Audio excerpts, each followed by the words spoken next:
Hello, good morning everyone. Welcome all of you in online classes session. Today we are going to talk about the management of Sandhiva disease, osteoarthritis, according to the Ayurveda. First we focus on the Sandhivat row and then we go to the osteoarthritis management.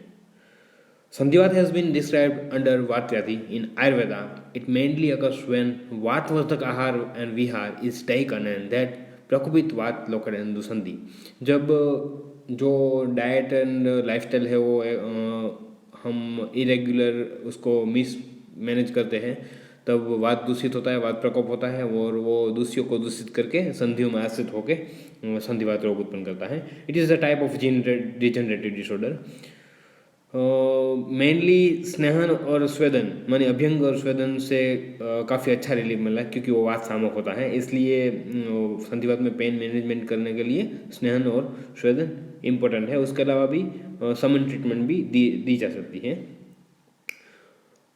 World widely देखेंगे तो 9.6% of man and 18% of the women greater than 60 year have symptomatic osteoarthritis, which is already one of the 10 most disabling disease in developing countries. First of all निदान of this संधिवात disease etiological factor उसमें हम दो part से divide कर सकते हैं जैसे कि आहारज निदान एंड विहारज निदान. आहारज में अति रुक्ष लघु अति शीत अल्प भोजन अभोजन विरुद्ध आहार सेवन. मानसिक निदान जैसे कि अति चिंता अति शोक क्रोध ये सारी चीज़ें हैं वात एग्रावेटेड है वात वह बढ़ाएगा और वो संधियों में जाके डिसीज को बढ़ाएगा. विहार जैसे कि अति जागरण दिवाश्वाप वेग धारण अति व्यायाम विषम चेष्टा अध्व अभिघातज यानी इंजरी वगैरह तो ये सारे वात प्रकोपक इटियोलॉजिकल फैक्टर्स हैं. अब संप्राप्ति ऑफ द डिसीज उस पर चर्चा करते हैं. तो निदान सेवन उसमें दो है कालज निदान जरावस्थाजन्य दोष दुस्ती होती है वात प्रकोप होता है वो धातु शैथिल्य होती है. वैसे ही वातवर्धक आहार विहार सेवन करना उससे अग्निवैषम्य होगा वात प्रकोपित होगा धातु शैथिल्य होगी वो जाके अस्थि को दुष्ट करेगा और वहाँ स्थान संशय होकर अस्थि और संधियों में स्थान संशय होगा और संधिवात वात डिसीज प्रोड्यूस करेगा. क्लिनिकल फीचर्स में देखें तो वातपूर्ण दतिस्पर्श शोथ संधिगते अनिल एक कोटेशन है प्रसारणांकुचनयो प्रवृत्ति संवेदना चरक ने दिया है सूत्र 28 चैप्टर में. तो according to Charak mainly clinical feature of the संधिवात are swelling in resembling air filled bag और touch with pain and restricted movement. Acharya Madhavkar ने कुछ सिम्टम्स दिए हैं जैसे कि हंति संधिगत माने संधियों की जो नॉर्मल मूवमेंट है उसमें रुकावट होना संधिशूल पेन संधिशोथ स्वेलिंग. माधवकर मेंशन्स अडोप लक्षण व्हेन वात सिस्ट इन पक्वाशय. In this way the disease संधिगत वात can be defined as a disease of संधि joined with symptoms of संधिशूल संधिशोथ एंड अंगुचन प्रसारण वेदना. वातपूर्ण दति स्पर्श शोफ इट जैसे दिया गया है नी जॉइंट में दिख रहा है. प्रसारणांकुचन प्रवृत्ति संवेदना तो गमन में अशक्ति मानी चलने फिरने में थोड़ा मुश्किल होना. सूल रिजल्ट बाय द प्रकोपित वात एंड आम दोष. सोफ result as a result of स्रोतरोध एंड एक्यूमुलेशन ऑफ दुष्ट रस एंड डीअरेंज कफ. It is not tense, so palpation will be of वात पुरुषना वृद्धि मानी वात प्रकोपित होने की वजह से पल्पेशन मिल सकता है. आटोप resulted due to the increased खर गुण इन धातु ड्यू टू द श्लेष्मा क्षय कफ क्षय होने की वजह से और वात प्रकोपित होने की वजह से जो साइनोविल फ्लूइड है वहाँ पे श्लेष्मा का प्रतीक है वो कम होने की वजह से आटोप हो सकता है. Thus particular sound produce due to the friction of धातु इसलिए कैपिटेशन पॉजिटिव मिलते हैं. हंति संधि occurs at later stage. It is due to the destruction and distortion of other joint structures, increased or decreased snayu asti and marked impairment in articulation.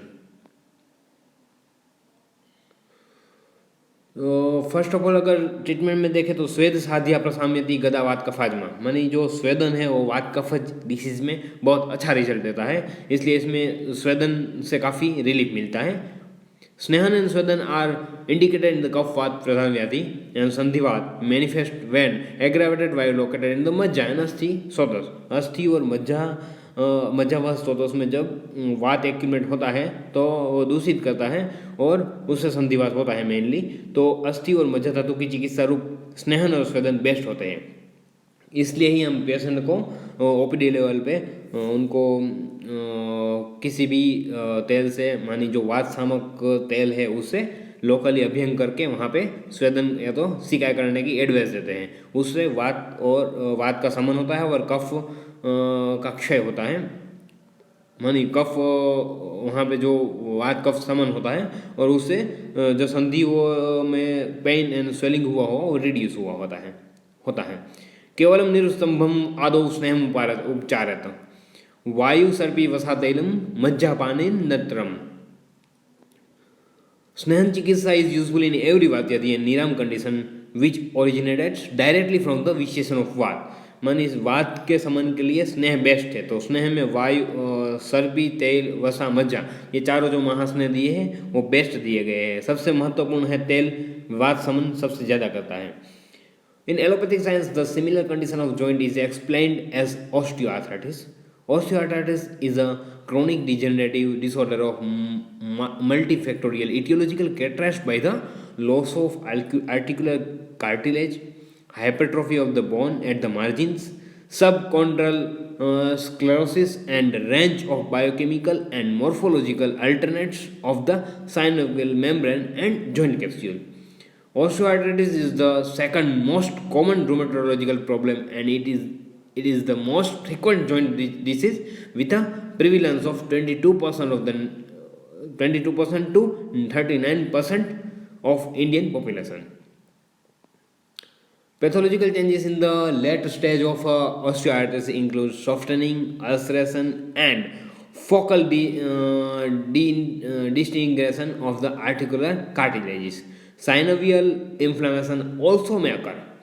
Typical clinical symptoms are pain, particularly after prolonged activity and weight bearing, whereas stiffness is experienced after inactiveness. It is probably not a single disease but represents the final end result of various disorders leading to joint failure. It is also known as degenerative arthritis, which commonly affects the hands, feet, spine, and large weight-bearing joints such as the hips and knees. Here is the picture of osteoarthritis involves the components of the joint. Normally synovium तो inflame synovial होता है osteoarthritis में, synovial fluid हो reduce हो जाता है, इसकी viscosity कम हो जाती है। और कार्टिलेज नैरो जॉइंट स्पेस होते हैं और ऑस्टियोफाइट्स डेवलप हो जाते हैं उसमें। कैप्सूल्स में फाइब्रिलेशंस होता है और थिकंड सबकॉन्ड्रल बोन होते हैं, थिकंड कैप्सूल होती है और क्रूशियल लिगामेंट डिस्ट्रक्शन होता है। तो मेनली ये चीज़ देखने को मिलती है। इवोल्यूशन ऑफ द ऑस्टियोआर्थराइटिस, उसमें bone, cartilage, thinning of the cartilage remnant and destruction of the cartilage, ये सारी प्रोसेस होती है। अब स्नेहन है अभ्यंग बाह्य दो प्रकार के, तो कैसे इफेक्ट करेंगे इसमें। तो अच्छ snehapana is the oral intake of a medication और non medicated sneha without mixing the food और other medicine preparation and use for the purpose of softening and lubricating the body tissue prior to the shodhana therapy और पंचकर्मा। मानी अगर OPD level पे ही हमें इस पर काम करना है तो एज अ समन स्नेह जो मांस ने दिए है ध्रुव तेल व समझा हम एडवाइस कर सकते हैं। उससे क्या होगा, आवाज समन होगा और जो लुब्रिकेशन होगा जॉइंट्स का, तो उसकी वजह से वहाँ कर्पेटेशन वगैरह नहीं होगा, फ्रिक्शन नहीं होगा और पेशेंट को पेन वगैरह में रिलीफ होगा और इजीली मूवमेंट कर पाएगा। समन स्नेह can be given in at the time of hunger in minimal dose. Internally it can also, जैसे पान, बस्ती और नशे के थ्रू हम एडमिनिस्टर कर सकते हैं। अकॉर्डिंग टू आचार्य सुश्रुत, स्नेहन, उपनाह, अग्निकर्म, बंधन और उन्मार्दन उन्मर्दन इतने मेन लाइन ऑफ ट्रीटमेंट होते हैं। उपना हम जैसे अर्क पत्र है और निर्गुंडी पत्र पिंड से जैसे उससे हम उपनाह कर सकते हैं, वो मेनली पेन और स्वेलिंग रिड्यूस करने के लिए होता है। पोटली भी कर सकते हैं। उष्ण स्निग्ध गुण होता है उसमें, जो वात को समन करता है एवं आम पाचन भी करेगा। और फिर शोथ नाशक होगा और पेन रिलीव होगा और help in the diminish of sandhivata, तो संधिवात में वो फायदा कारक होगा। दीप्ताग्नि परिकोष्ठ शुद्धि, प्रत्यग्र धातु बल वर्ण युक्त, दृढ़ेन्द्रियो मंद चित्त सरायु, स्नेहोप से पुरुष प्रदिष्ट। ये कुछ कर्म है स्नेह के थ्रू ऑस्टियोआर्थराइटिस को कैसे हेल्प मिलती है। तो धातुओं का फॉर्मेशन अच्छे से होता है और उत्तरोत्तर धातु नजिश होती है तो अस्थि और मज्जा धातु को भी पोषण मिलता है और उसकी वजह से ऑस्टियोआर्थराइटिक पेशेंट को फायदा मिलता है। घृत कार्टिलेजिस को नरिश करता है और इसकी इलास्टिसिटी को रिस्टोर करता है और इसलिए इसका घृत का यूज़ बहुत ही अच्छा रहता है। स्नेहन से एक तो अग्निदीपन होता है, रसादी धातु निर्माण होता है, प्रॉपर अस्थि धातु निर्माण होता है और रिजनरेशन कार्टिलेज का करने में हेल्पफुल होता है और पेन और संधि पेन रिलीव करने में और संधि को पुष्टता करने में हेल्प होता है, उससे फायदा मिलता है। According to severity of disease, age, काल, बल और रोगी etcetera, type of duration of swedana is different. और पेशेंट के बल और बलाबल और अग्नि पे डिपेंड होकर उसको हमें यूज़ करना चाहिए। इसमें हम ऑयल को झानुबस्ती के तौर पे भी यूज़ कर सकते हैं, जैसे कि स्नेहन स्वेदन बेनिफिशियरी होता है वो ऑस्टियोआर्थराइटिस में, और उससे जो जॉइंट्स की मूवमेंट जो डिमिनिश हो गई हो उसमें फ़ायदा मिलता है। Thank you so much.